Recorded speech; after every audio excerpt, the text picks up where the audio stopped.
Nico Rosberg was the first of the two stoppers to finish the race as he came home in 6th. His teammate Michael Schumacher, not for the first time this season, was forced to change his front wing after a collision with Sauber's Kamui Kobayashi, and 7-time world champion was also forced to serve a stop-go penalty. But despite this, Schumacher finished the race 9th, and he did well to finish 9th and pick up some valuable points.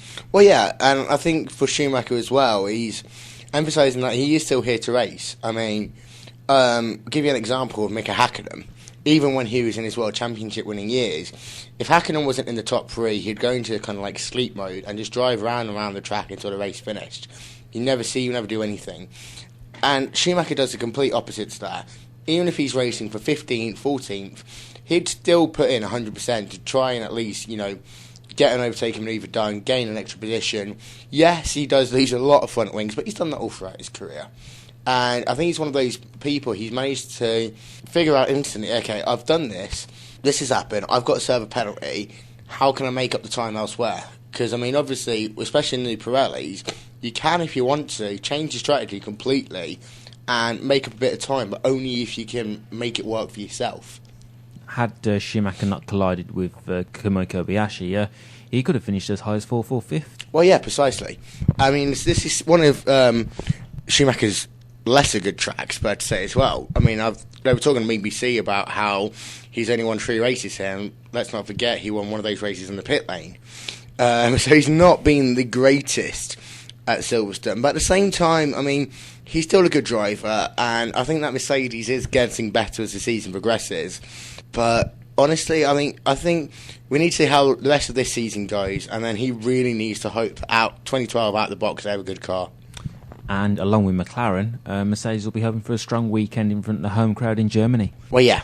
I mean, let's not forget, you've got McLaren, you've got Mercedes. Obviously, they will be in the grandstands. They always are. And the Mercedes guys, they always expect results. And I think, I wouldn't be surprised if one of the Mercedes-powered teams will be in the top step of the podium.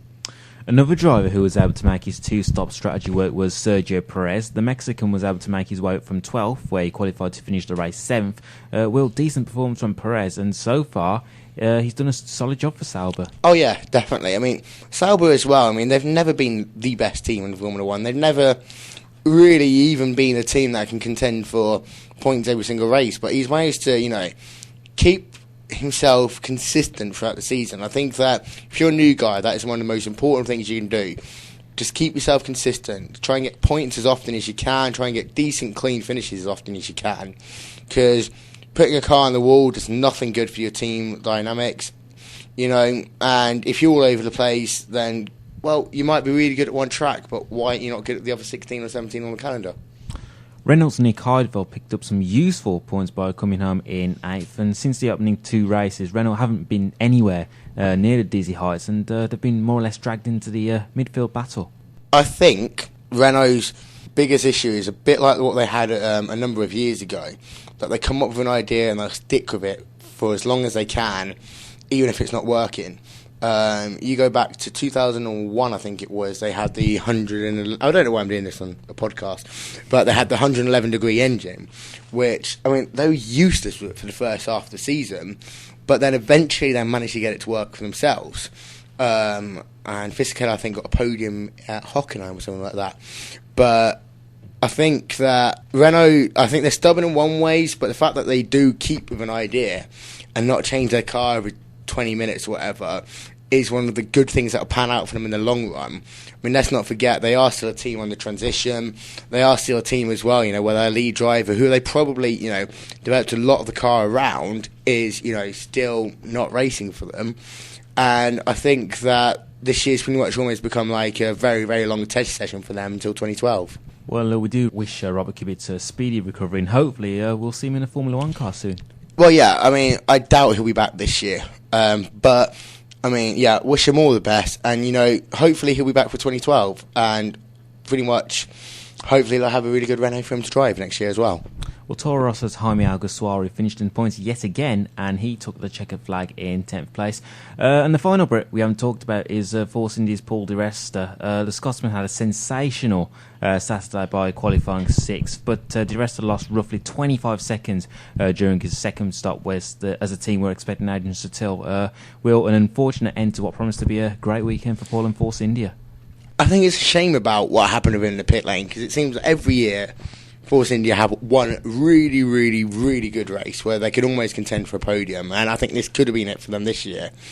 But I mean, Saturday was absolutely phenomenal from him. I mean, yes, it was changeable conditions, but to be able to manage a car, still not knowing how much grip you're going to have into the next corner, down the next straight. I mean, he managed to put a Force India on 6th position. I think that's the best qualifying they had since Fisichella got that P2. Was it? He got pole, didn't he? He got pole. Yeah, he got pole. He got the Belgium, pole position at Belgium last year. I mean, and for a guy still in his rookie season in front of his home crowd, absolutely phenomenal. But nonetheless, stunning performance from Di Resta in qualifying, and he can take a lot of positives from that performance. He can take a ton of positives from that. Absolutely. I mean, we're going to a number of tracks as well, which he's raced in before, and we come to a number of tracks that he's been really good at before as well. So, definitely progress a lot of the season. I think he'll be very good. He'll get some more points when the season's out. Just final question on Force India. Do you expect them to be the midfield team that makes the more progress? Yes, for a number of reasons. First of all, the fact they got a Mercedes engine, which I think is still the best engine in Formula 1 right now. I think they've got a very solid team behind them. They've worked for each other very well. I mean, for a number of years. But I think this unit continues to gel so well. And whilst they're not messing about their car too much, they've got a very solid car, a very stable car that produces some good results. And just finally, also a quick mention for Daniel Ricciardo. He finished 19th on his race debut, and I suppose that was the best result he could have wished for. Well, yeah, he's driving in Hispania, for starters. He's a good driver, good Australian, and it's called Ricciardo, obviously, not Ricciardo or anything else. For him, right now, it's just get some mileage under your belt, because there's no testing.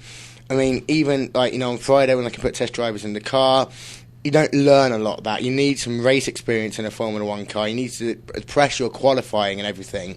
I think he'll probably be in a Toro Rosso next year, being one of Red Bull's protégés. But for now, let's chuck him in the car, give him some mileage. He's probably brought some ad dollars with him to pay his way for the rest of the season, which will be very good for Hispania. And who knows? I mean, he could produce some miracles. I mean, Hispania's not a good car by anyone's standards, but even fighting with 2 Lotuses and 2 Virgins, that's still racing in Formula 1. Well, Will, thank you very much for coming in to review the British Grand Prix. In our next podcast, we'll be reviewing the German Grand Prix. If you do want to get in touch with us about this year's British Grand Prix or any other Formula 1 matters, then you can send us a tweet either to @Formula1 FanCast or @Baggies20. From me and Will, cheerio. Bye-bye. To keep up to date with the latest Formula 1 news, visit www.formula1fancast.com, and you can also follow us on Twitter @Formula1 FanCast.